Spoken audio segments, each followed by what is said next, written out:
देखते हैं। चीमा साहब, हमारी शो में आपका बहुत बहुत स्वागत है सर। जी, thank you very much major साहब फॉर इनवाइटिंग। जी। अच्छा चीमा साहब, एक बात बताइए, ये जो काफी दिस दिस दिस डिस्कोर्स और ये जो बहस है, ये डिबेट है, it's been done to death. सब लोग कह रहे हैं कि क्या हो रहा है पाकिस्तान में। जो आईएसआई के चीफ हैं जा रहे हैं कि नहीं। इंडियंस ने तो कभी इतना इंटरेस्ट खुद के रॉ के चीफ में नहीं लिया जितना वो आईएसआई के चीफ में ले रहे हैं, क्योंकि खबर में इतना आ गया ना कि everybody is talking about it. क्या हो क्या रहा है वहां पे? जा रहे हैं, नहीं जा रहे, रुक रहे हैं, पेशावर जा रहे हैं, कराची वाले आईएसआई में आप पारा में आ रहे हैं, क्या हो रहा है? मेन साहब, पाकिस्तान में अमूमन ये हो जाता है कि जब भी इमरान खान साहब आए हैं पिछले 3-4 साल से, तो अगर आर्मी चीफ की एक्सटेंशन का मसला था तब भी एक एक क्योस क्राइसिस क्रिएट हो गया कि सुप्रीम कोर्ट बीच में आ गई और फिर उसके बाद पार्लियामेंट में उसके ऊपर कानून साजी करनी पड़ गई एक्सटेंशन के सारे मामले में। और अभी अगर डीजीआईएसआई की अपॉइंटमेंट है तो ये बिल्कुल एक प्रोसीजरल मसला है, एक एडमिनिस्ट्रेटिव मसला है। और आपको पता है कि आप खुद फौजी हैं कि ये जो पोस्टिंग ट्रांसफर होती है ये बेसिकली आर्मी चीफ का प्रेरोगेटिव होता है और वो प्रॉपर उन्होंने एक मैकेनिज्म बनाया होता है और साइंटिफिक फॉर्मूलाज के तहत वो चलते हैं। आपको पता है फौजी उन्होंने 3 साल यहाँ रहना है, अगले 3 साल यहाँ रहना है, 3 साल यहाँ रहना है।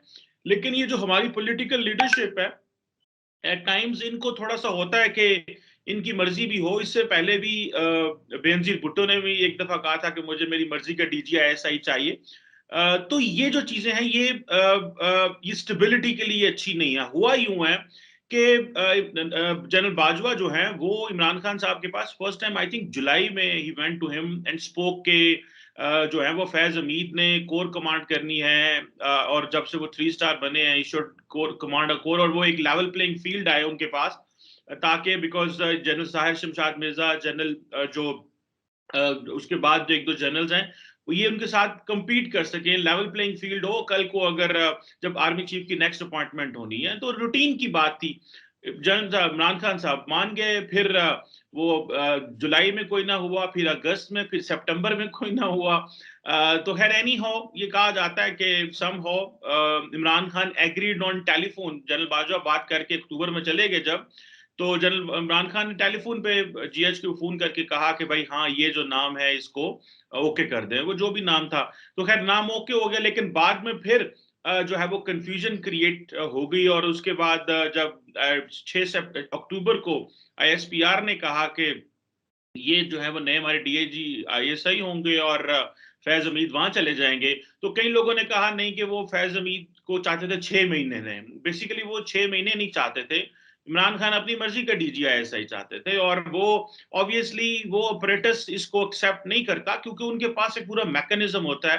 हाँ वो नाम आते हैं, और जब ये बात चली मीडिया में जब आया 6 अक्टूबर के बाद, तो आपको पता है कि डीजीआईएसआई की जो अपॉइंटमेंट है मेरे साहब, वो प्राइम मिनिस्टर हाउस से उसका लेटर निकलना होता है, आर्मी चीफ का और डीजीआईएसआई का। तो वो लेटर ना निकला तो फिर सोशल मीडिया पे चहमगोइयां, फिर पूछा किसी ने क्या हुआ, किसी ने पूछा क्या हुआ।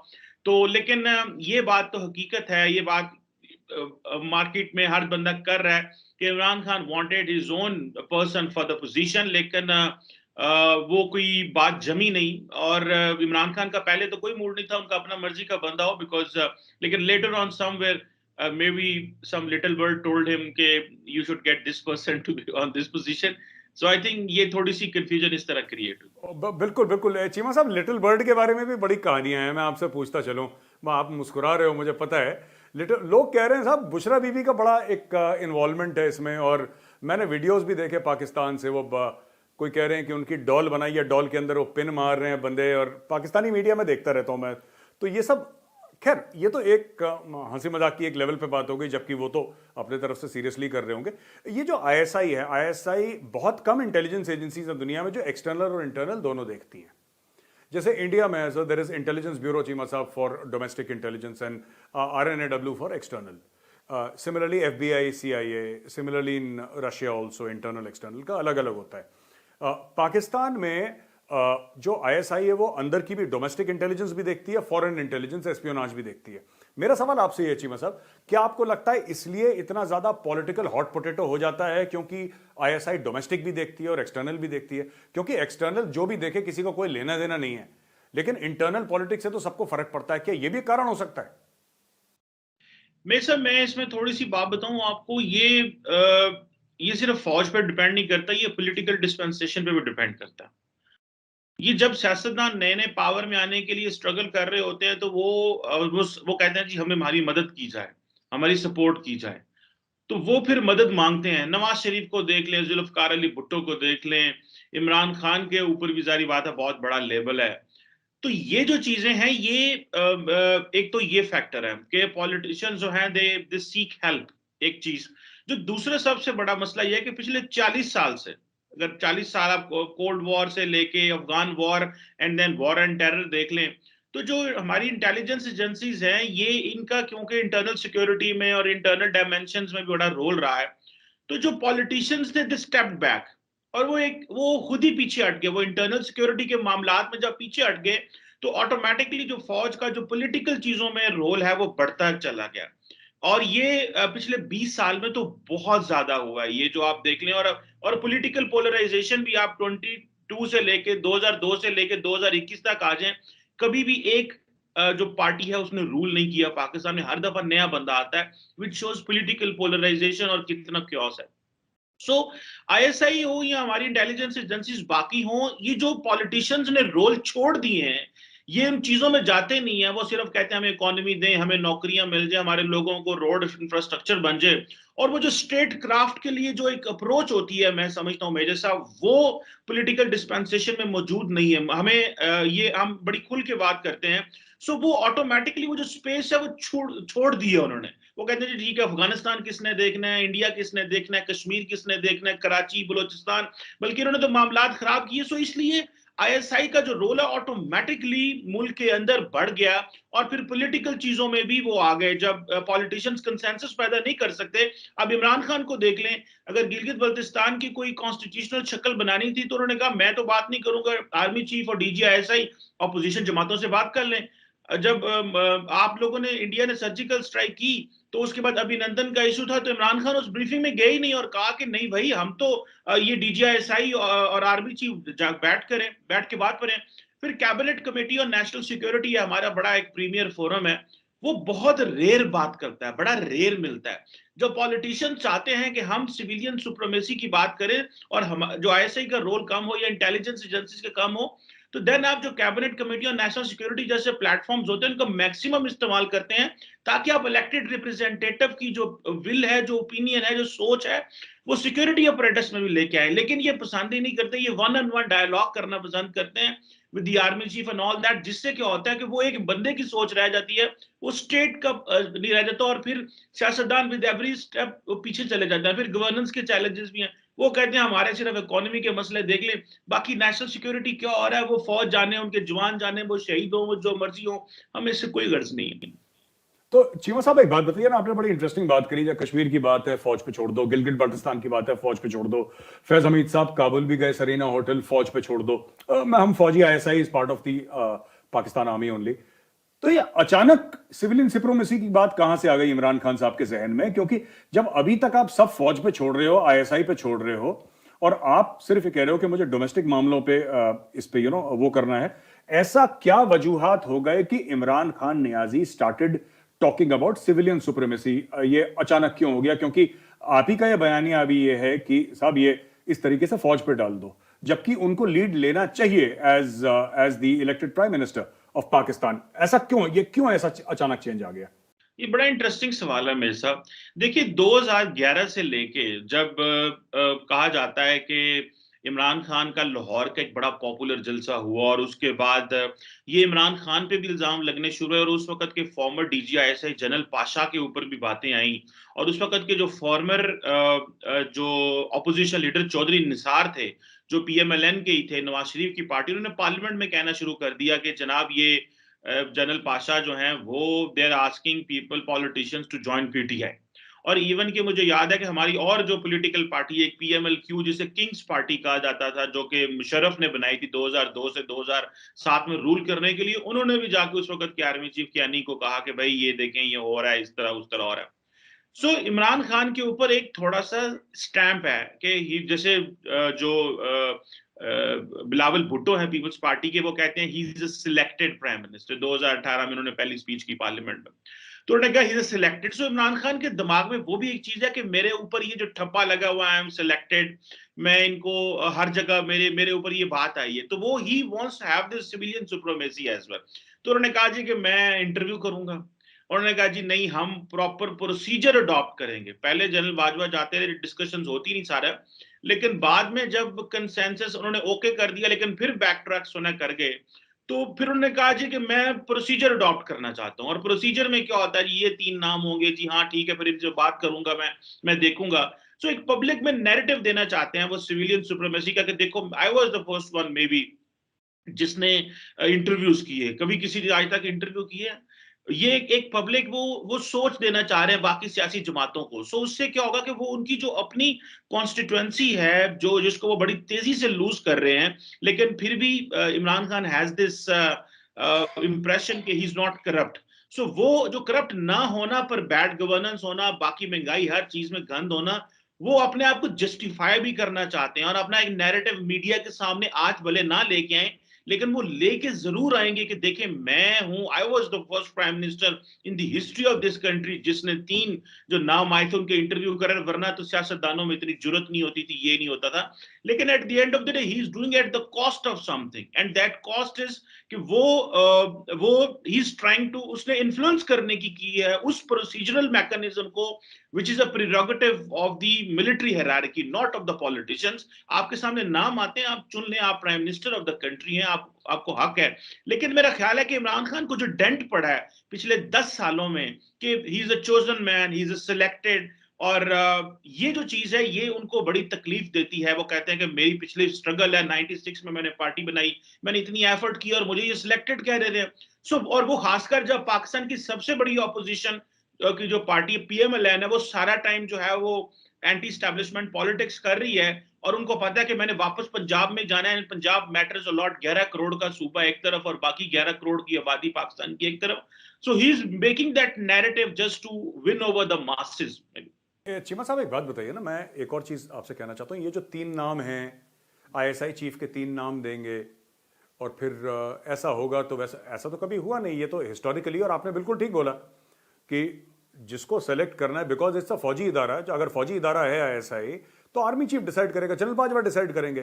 तो अब ये मुझे ऐसा लगता है, मेरा सवाल आपसे ये चीमा साहब, कि मुझे ऐसा लगता है फॉरेन पॉलिसी के लिए भी, जब फॉरेन पॉलिसी की पाकिस्तान में बात होती है, इमरान खान बहुत चीजें करते हैं जो कि पीटीआई के जो कारकुन हैं उनको इंप्रेस करने के लिए, डोमेस्टिक कॉन्स्टिट्यूंसी के लिए कर देते हैं, जिसका मुझे लगता है खामियाजा भुगतना पड़ता है। फॉर एग्जाम्पल, वो out of thin air Uzbekistan में जाके ये बोलेंगे कि मुझे बाबर के ऊपर फिल्म बनानी है, and I know more about Uzbekistan than the Uzbek. So सामने उज्बेक पीएम बैठा रहता है, तो वो ऐसे ऐसे छोड़ देते हैं कभी ना कभी शगुफे। मेरा सवाल आपसे सर कि इससे चीमा साहब आपको क्या लगता है कुछ एक्चुअली डैमेज होता है? क्योंकि डोमेस्टिकली तो लोग भूल जाते हैं, सब कॉन्टिनेंट में, इंडिया हो, पाकिस्तान हो, बांग्लादेश हो, नेपाल हो, भूटान, लोगों की मेमोरी बड़ी शॉर्ट है यहाँ पे ना, लोग भूल जाते हैं। लेकिन फॉरेन अफेयर्स में तो आप ऐसा नहीं कर सकते कि आप पीटीआई के कारकुनों को इंप्रेस करने के लिए आप ऐसा कुछ काम कर दें जिससे कि फिर बाद में लेने के देने पड़े। जैसे बोला कि मैंने मोदी को सुना दी, ठीक है, आपने सुना दी, आपने बाइडेन को बोल दिया एब्सोल्युटली नॉट, वो ठीक है, पीटीआई वाले खुश हो जाएंगे। लेकिन आपको नहीं लगता कि there is a diplomatic cost attach to all this?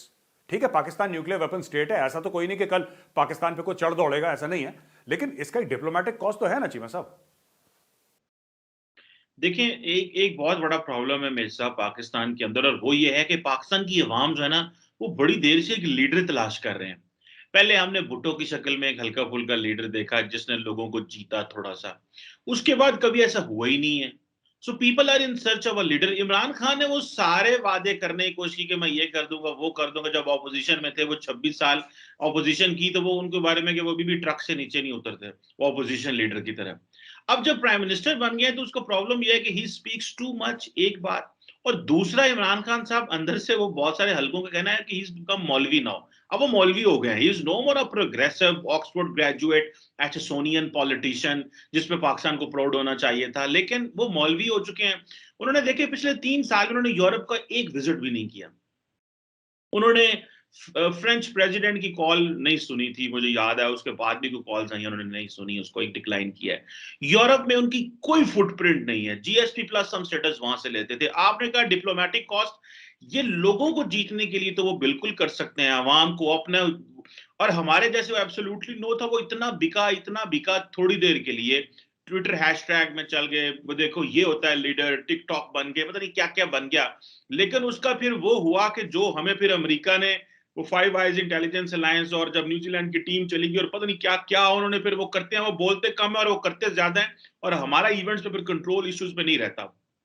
सो ये इमरान खान साहब को पता है कि मैं क्या करूं, मैं अपनी रिलीजियस कॉन्स्टेंट। अब मैं सबसे बड़ा प्रॉब्लम यह है कि इमरान खान का जो इंपॉर्टेंट प्लेस है वो केपी के है, वहां सारे मौलवियों की पावर रही है।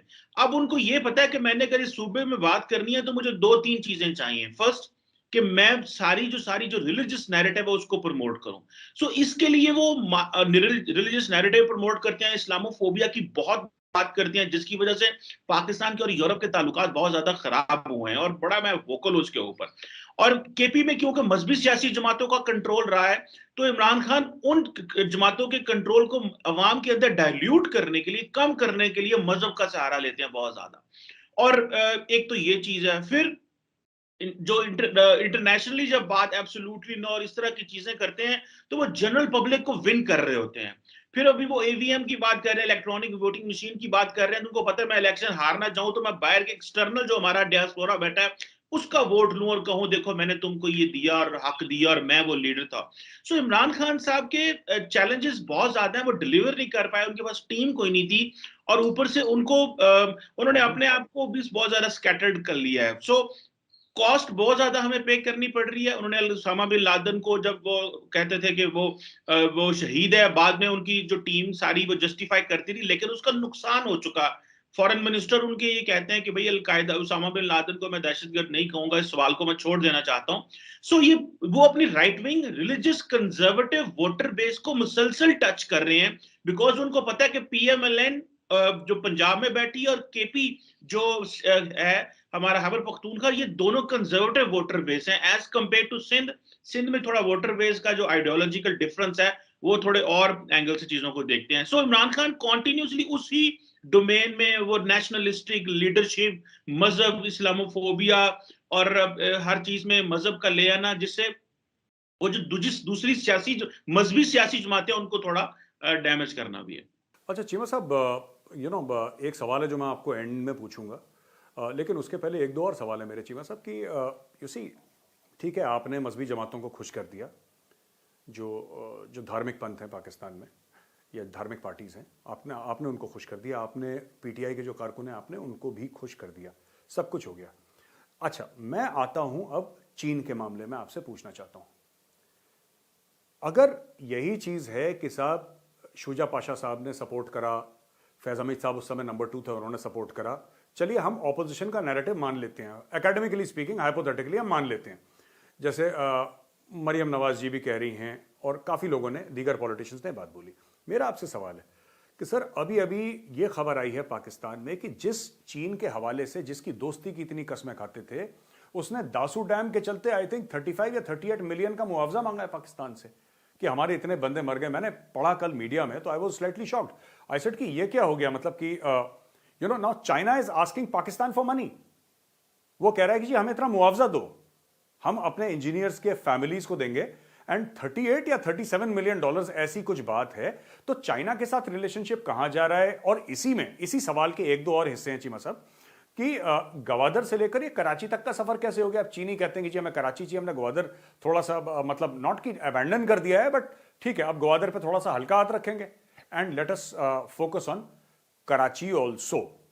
और फिर वो मसला है कि 20-21 महीने से इमरान खान को वहां से भी फोन कॉल नहीं आया, शी जिनपिंग से भी बात नहीं हुई। इन जरा 2-3 मसलों पे आप बात करें चीमा साहब, please please explain to us. ये पहले तो ये मुआवजे वाली बात, ये 37-38 मिलियन डॉलर जितना भी है, ये क्या मामला है? ये देखिए, ये दासू का अगर आपको याद हो, ये जो vehicle borne improvised explosive device फटी थी चाइनीज सोल्जर्स की बस के ऊपर, और तो तब जाके ये बात हुई कि भाई उन्होंने, चाइनीज ने कहा कि यार ये हमारे साथ ज्यादती हो रही है, और फिर आई थिंक चाइनीज प्रीमियर की कॉल भी आई। और उन्होंने, क्योंकि वो चाइना एक इंप्रेशन देना चाहता है ग्लोबल ऑडियंस को कि भाई चाइना की जो जिंदगी है ना वो सस्ती नहीं है, महंगी जिंदगी है। अगर आपको अमेरिकी कहीं मारा जाए, फ्रेंच मारा जाए, ब्रिटिश मारा जाए, तो वो पता फॉलो करते हैं, बंदे एक बंदे को भी फॉलो करते हैं। तो चीन में वो डेमोक्रेसी और ये चीजें ना होने की वजह से वो मारा जाए तो प्रॉब्लम ही कोई नहीं है। सो बेसिकली और रिसेंटली 2-3 हमले भी हुए हैं चाइनीज के ऊपर, गवादर में, फिर सरीना में हुए, बलोचिस्तान में, फिर यहाँ पे हुए। तो चाइनीज प्रेशर डाल रहे हैं इस दवा के भाई ये, ताकि इनको पता लग सके कि हमने क्या करना है और क्या नहीं करना। तो that is why they are pressurising. और कंपनी ने मेरा काम भी बंद किया रखा है काफी देर, अभी भी आई थिंक बंद, I don't know much on that now. So ये जो एक इंप्रेशन है कि चाइनीज की वो नहीं है, वो इंप्रेशन ग्लोबली भी तोड़ना चाहता है, पाकिस्तान को भी टफ टाइम देना चाहते हैं। और वो उसके पीछे लॉजिक ये है कि सीपैक स्लो है। सीपैक स्लो इसलिए, नॉट बिकॉज के सीपैक स्लो है, द सीपैक स्लो इज के because at the large level हमारी जो गवर्नमेंट है वो बिजनेसमैन को कन्विंस नहीं कर पाए। गवादर के ऊपर भी, वहां पे भी इंफ्रास्ट्रक्चर के भी थोड़े मसले हैं। फिर ये अपने बिजनेसमैन को ये भी कहते हैं कि आप जो अपनी कराची पोर्ट की जगह ग्वादर पोर्ट पे चीजें इंपोर्ट करें, लेकिन वो नहीं मांगते क्योंकि वहां पे स्टोरेजेस के मसले भी हैं, ट्रांसपोर्ट के मसले हैं, और बहुत ज्यादा अभी वो चीज डेवलप नहीं हुई। वो जो इन्वेस्टर कॉन्फिडेंस होता है उस तरह गवादर में नहीं गया। देन कराची क्योंकि ऑलरेडी डेवलप्ड पोर्ट है वहां, पोर्ट कासम, और सो उसके लिए इन्वेस्टर के लिए, इन्वेस्टर से बात करना, कन्विंस करना ज्यादा आसान है। और ग्वादर में एक तो बलोचिस्तान में इस वक्त पॉलिटिकल इंस्टेबिलिटी है, वो structured control, structured political control जो एक चीफ एग्जीक्यूटिव का होना चाहिए उस तरह नहीं है, जिसकी वजह से वो they keep running from one office to another office, और वहां पे लॉ इन्फोर्समेंट का ज्यादा इन्फ्लुएंस सब तस्वर किया जाता है बलोचिस्तान के अंदर। सो वो स्ट्रॉन्ग कंट्रोल नहीं है। और फिर ये जो चाइनीज जो हैं वो भी बार बार कह चुके हैं कि भाई आप लोग नहीं चाहते अगर सीपैक के ऊपर बहुत सारे प्रोजेक्ट्स पे काम करना तो नो प्रॉब्लम। मेरा ख्याल है इंटरनल कैपेसिटी इश्यूज है in terms of industry, manufacturing, और इन्वेस्टर को ढूंढ के लाना, उनको कहना कि वो करें। चाइनीज तो अपने पार्ट पे बहुत कुछ कर रहे हैं और वो तो काम करना चाहते हैं, लेकिन हमारे पार्ट पे ये है कि हम, मेरा ख्याल है, कुछ चीजें नहीं कर सके। सिक्योरिटी तो बहुत अच्छी दी थी चाइनीज को, बल्कि मेरे साहब अगर मैं यहाँ कहूँ, सारे यूरोपियंस इस चीज पे, बाकी जो इन्वेस्टर, बाकी ममालिक हैं, वो नाराज रहते हैं कि आप चाइनीज को ज्यादा सिक्योरिटी देते हैं, हमारे लोग अगर बाहर से एफडीआई थोड़ी बहुत आती है तो आप उसको भी इन्वेस्टमेंट नहीं देते। तो ये भी एक कॉम्पिटिशन शुरू हो गया कि हमारे इन्वेस्टर को जो है वो सिक्योरिटी दी जाए। सो आई थिंक इन्होंने 2 सिक्योरिटी डिविजन्स रेज की स्पेशली फॉर द चाइनीज, और बहुत हद तक प्रोटेक्शन भी दी बाकी जगहों पे। लेकिन शायद कराची में रिटर्न ज्यादा तेज है, रिटर्न ज्यादा तेज है, एक्टिव है, तो शायद इसलिए वहां पे ज्यादा वो तस्वर कर रहे हैं। और ग्वादर में इंटरनली भी लोग, जितनी ज्यादा तेज डेवलपमेंट हुई है, वहां के लोग भी अभी रेडी नहीं थे कि इतनी रैपिड डेवलपमेंट, उन लोगों को उस डेवलपमेंट से compete करने में भी या उसके साथ लिंक होने में भी बहुत ज्यादा टाइम लग रहा था। जो लोग पूरी जिंदगी मछेरे थे या मछलियां पकड़ते रहे या उस तरह, क्योंकि आपकी जो ह्यूमन पावर की जो कैपेसिटी, कैपेबिलिटी होती है, वो तो over the period of time. So वहां पे जो जॉब्स चाहिए, चीजें चाहिए, वो तो हर बंदा वहां पे आएगा, बाहर से आएगा, लोकल तो नहीं है।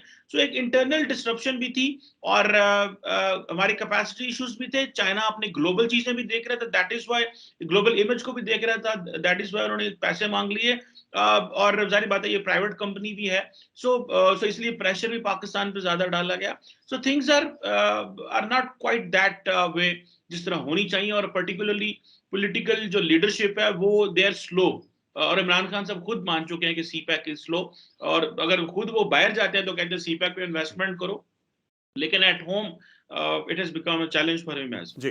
अच्छा चीमा साहब, एक बात बताइए ना, हर एक कंट्री लोन लेती है, इंडिया खुद लोन लेती है, अमेरिका लोन लेती है, चाइना लोन लेती है, एवरी कंट्री टेक्स लोन, ठीक है। और एमबीए में भी यही सिखाया गया था, ओपीएम, अदर पीपल्स मनी। धंधा जो है, बिजनेस जो है, दूसरे के पैसे से करा जाता है, ओपीएम, अदर पीपल्स मनी। खुद के पैसे से कोई बेवकूफ़ी होगा जो धंधा करेगा, दूसरे के पैसे से बिजनेस करा जाता है, दैट इज कॉमन थिंकिंग। मैं आपसे ये पूछना चाहता हूं, ये इतना ज्यादा जो कर लिया है पाकिस्तान ने, ठीक है, इतना ज्यादा जो ले लिया है पॉलिटिकल लीडरशिप ने, इतने ज्यादा without any means of paying back.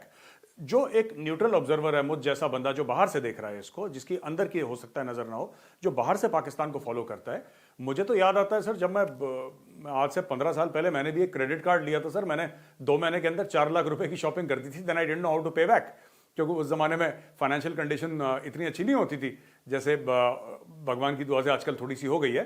तो मैं ये पूछना चाहता हूं आपसे चीमा साहब कि मामला क्या है ये, कि देखिए हर कंट्री लोन लेता है ना, हम तो ये नहीं कह रहे सिर्फ पाकिस्तान लेता है, India also takes money, everybody takes money and people give it back also. ये मनी रोटेशन में रहती है। ये किस तरीके से इमरान खान साहब चाहते हैं कि ये वापस करा जाए पैसा, और जो पाकिस्तान के फॉरेन एक्सचेंज रिजर्व्स हैं सर, उससे करीब 15 गुना लोन ले चुके हैं, ये 15 गुना लोन ले चुके हैं जो पाकिस्तान का फॉरेन एक्सचेंज रिजर्व है। ये किस तरीके से मामला सॉर्ट आउट होगा? मेरे साहब ये बड़ी सिंपल सी फॉर्मूला है, आप क्योंकि इन चीजों को समझते हैं। देखिए, जिस मुल्क के अंदर जो टोटल सालाना अर्निंग है वो हो 4,000 अरब, और आपका जो खर्चा है वो 7,000 7,500 अरब है, तो जब हर साल 3 से 4,000 अरब का बजट डेफिसिट होगा, तो मुझे बताएं वो पैसा तो आपको चाहिए। तो हर दफा हर हुकूमत पैसा ले रही है। पीपल्स पार्टी ने सबसे ज्यादा आईएमएफ से पैसा लिया, पीएमएल ने उसके बाद सबसे ज्यादा आईएमएफ से पैसा लिया है। अब पीटीआई आ गई। अब होता यह है कि ये डोमेस्टिक बोरिंग भी बहुत करते हैं और एक्सटर्नल बोरिंग भी बहुत करते हैं। अब मुझे ये बताएं कि गवर्नमेंट को देखें, आपका 4,000 अरब इकट्ठा हो गया, मेरा ख्याल है 3,000 अरब तो लोन एडजस्टमेंट में चला गया, तो 1,000 अरब का आपकी आर्मी का जो खर्चा था। तो बाकी जो स्टेट चल रही है वो तो सारी की सारी बोरिंग से चल रही है। तो इमरान खान के पास टेक्निकली तो कोई ऑप्शन नहीं थी other than borrowing more money. So ये तो एक विशिष्ट साइकिल में हम पड़ चुके हैं जिससे निकलना है, और उसके लिए सबसे बेहतर सोल्यूशन ये था कि आप लोकल कॉन्फिडेंस इन्वेस्टर का ट्रस्ट जीते, जिससे वो एटलीस्ट पैसा दे। पाकिस्तान में मेरे साथ पैसे की कमी कोई नहीं है, पैसा बहुत है, यहाँ पे इतना पैसा है कि लोग शहरों के ऊपर शहर खड़े कर दें, लेकिन प्रॉब्लम ये they don't trust the government. और ये अब से नहीं, ये पुराना चला आ रहा है। अच्छा, अभी आ जाए पीएमएल एंड पीपल्स पार्टी, वो क्या करते हैं, पैसा लेके डेवलपमेंट करा दो, सड़कें बना दो, ब्रिज बना दो, ये कर दो, कर्जे ले लेके बनाई जाओ। अब होगा क्या, वो रिटर्न किसने करना है? अगली हुकूमत आएगी तो देखी जाएगी। और जब अगली हुकूमत आएगी तो वो लोन तो उसने पेमेंट करनी है ना। पिछली जो कहेगी मैंने तो डेवलपमेंट कराई, देखो हमारे दौर में कितने अच्छे हालात थे, हमने फलां मोटरवे शुरू कर दी, फलां, thanks to China Pakistan economic corridor, उससे भी थोड़ा पैसा आया तो डेवलपमेंट पाकिस्तान में ज्यादा हुई। फिर लोन से इन्होंने, और ज्यादा सारी लोन से डेवलपमेंट हुई नहीं है। सो जो लाहौर में ये जो उन्होंने ट्रेन प्रोजेक्ट बना दिया $1 अरब का, 27 पता नहीं 30 किलोमीटर के अंदर, उसकी जरूरत ही नहीं थी, लेकिन बना दिया क्योंकि वोट चाहिए, लोगों को बताना है पीएमएलएन ने।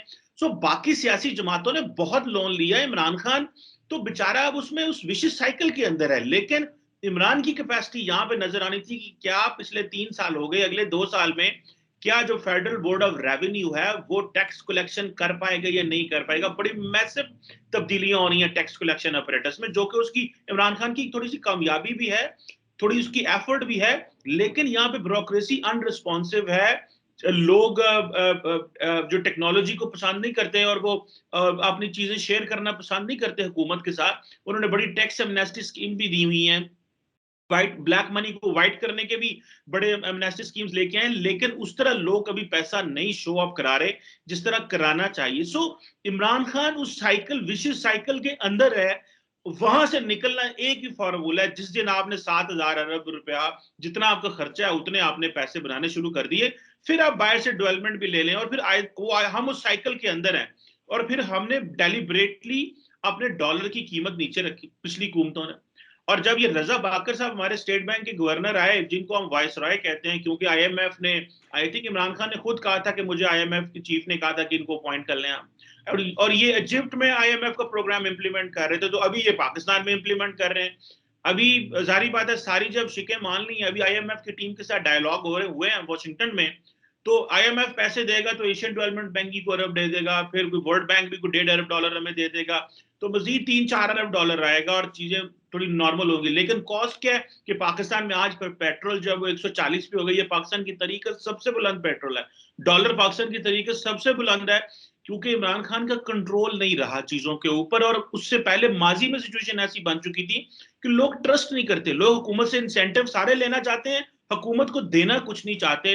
इकोनॉमी का साइज भी छोटा है, अनडॉक्यूमेंटेड इकोनॉमी थी जिसपे वो थोड़ा काम कर रहे हैं। और ये फर्स्ट टाइम हुआ है कि हमारी जो मिलिट्री लीडरशिप है उन्होंने एश्योरेंसेस दी बिजनेसमैन को, कराची में, लाहौर में, इस्लामाबाद में, हर जगह कि आप बिजनेस करें, आपके कारोबार बंद नहीं होगा, क्योंकि देखिए non traditional security is the real security now, and economic security comes in the non traditional security.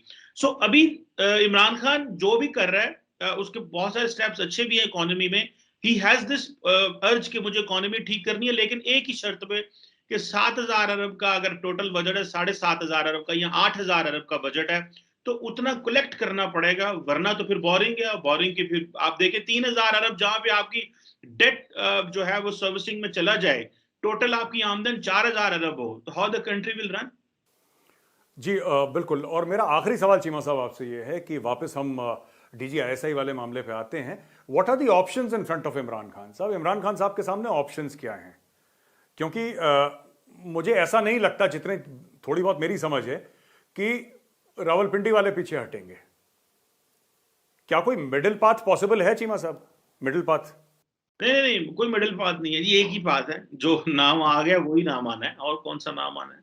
और ये this is not the prerogative of the prime minister to ask कि मुझे फलां जनरल दें, मैं उसको DGI रखना चाहता हूँ। That is the ambit of the military hierarchy का एम्बिट है।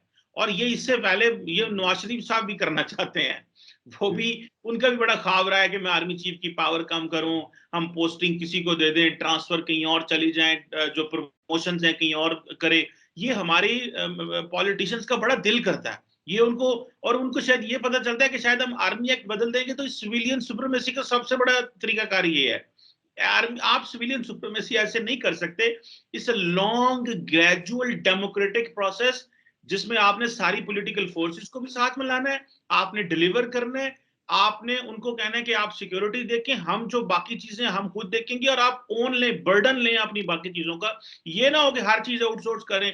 जब आर्मी चीफ ने और DGISI ने चाइना जाना है, जब ईरान जाना है, जब सऊदी अरब जाना है, जब UAE जाना है, वहां से हुकूमत चलाने के लिए इमरान खान साहब की मदद करनी है, वहां से फाइनेंस लेने में, पैसा लेने में, ऑयल डेफर्ड पेमेंट पे लेने पे, तो फिर कौन सी गुड यहाँ पे सिविलियन सुप्रीमेसी होगी? ऑब्वियसली चैलेंजेस है बहुत ज्यादा। सो मेरा नहीं ख्याल कि इमरान खान के पास, इमरान खान को कोई नया सियासी महाज शुरू करना चाहिए। जो हमारी अफवाज का एक मैकेनिज्म है, जो उनके इंस्टीट्यूशन की चीजें हैं, 3 नाम आए हैं उसमें देख लें। लेकिन क्योंकि अभी DGSPR और वो लोग इमरान खान साहब के कहने के बाद वो नाम जारी कर चुके हैं, तो ही शुड ऑनर हिम।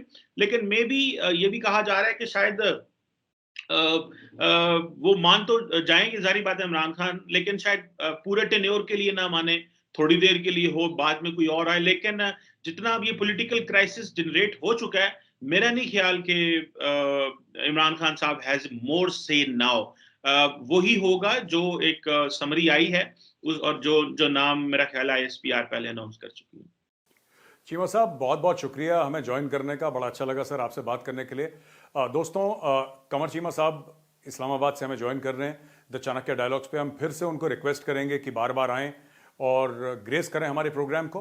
आज के लिए बस इतना ही। जल्दी से एक और टॉक, एक और बातचीत, एक और शख्सियत के साथ मैं आपके साथ लाऊंगा। तब तक के लिए जय हिंद। और हाँ, लाइक करिए, सब्सक्राइब करिए, बेल आइकन दबाना बिल्कुल मत भूलिएगा। जय हिंद।